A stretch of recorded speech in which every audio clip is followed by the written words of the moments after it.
नमस्कार दोस्तों, अनसुनी कहानी में आपका स्वागत है। आज हम आपको सुनाएंगे गांव का आखिरी दीपक। बहुत पुरानी बात है। भारत के एक छोटे से राज्य में शिवनंद नाम का एक साधु रहता था।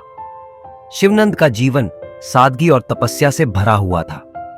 वे हर सुबह गांव के पास के पहाड़ों में जाकर ध्यान करते और हर शाम अपने ज्ञान का प्रकाश गांव वालों में बांटते।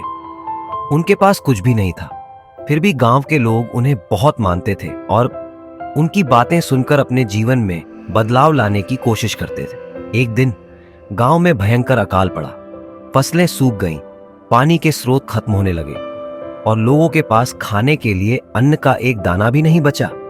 गांव वाले हताश होकर शिवनंद के पास आए और उनसे इस संकट से बाहर निकलने का उपाय पूछने लगे। शिवनंद ने सबकी बात सुनी और उन्हें शांत रहने को कहा। उन्होंने कहा, अगर हम अपने मन की शक्ति से काम लेंगे और संयम रखेंगे तो यह कठिन समय भी बीत जाएगा।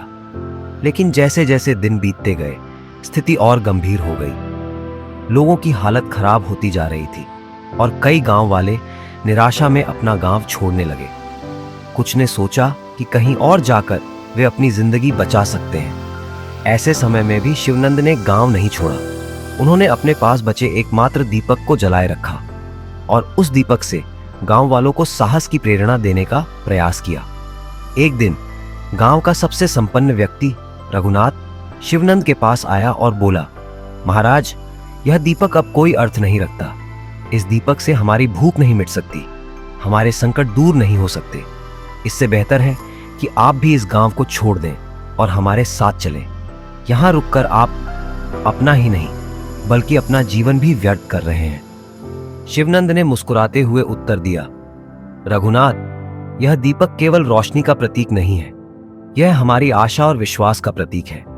जिस दिन यह बुझ गया, हमारे मन में बचा हुआ साहस भी समाप्त हो जाएगा।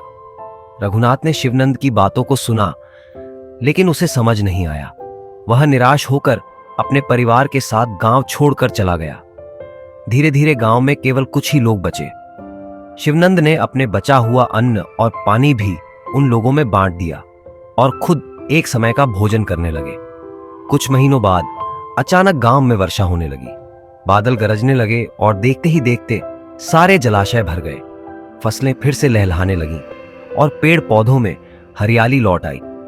जिन लोगों ने गांव छोड़ दिया था, वे यह समाचार सुनकर वापस लौटने लगे। गांव में धीरे धीरे फिर से चहल पहल होने लगी। जब रघुनाथ गांव लौटा और उसने शिवनंद को देखा तो वह बहुत शर्मिंदा हुआ। उसने कहा, महाराज, उस समय मुझे आपके शब्दों का अर्थ नहीं समझ आया था। आपने इस दीपक को जलाए रखा और हमारा विश्वास भी।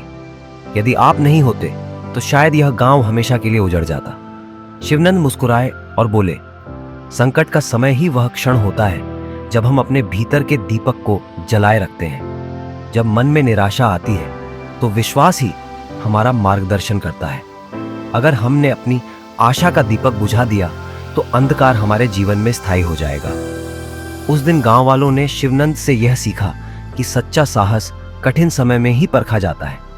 अंततः शिवनंद का विश्वास ही उनकी सबसे बड़ी प्रेरणा बन गया और पूरे गांव ने इस संकट के बाद फिर से मिलकर मेहनत की ताकि कभी भी उन्हें ऐसा कठिन समय फिर से न झेलना पड़े। दोस्तों, अगर यह कहानी आपको पसंद आई हो तो कृपया इसे लाइक और शेयर करें। हमारे चैनल अनसुनी कहानी को सब्सक्राइब करना न भूलें और बेल आइकॉन को दबाएं ताकि आपको हमारी नई कहानी की जानकारी मिल सके। धन्यवाद और फिर मिलेंगे एक नई कहानी के साथ।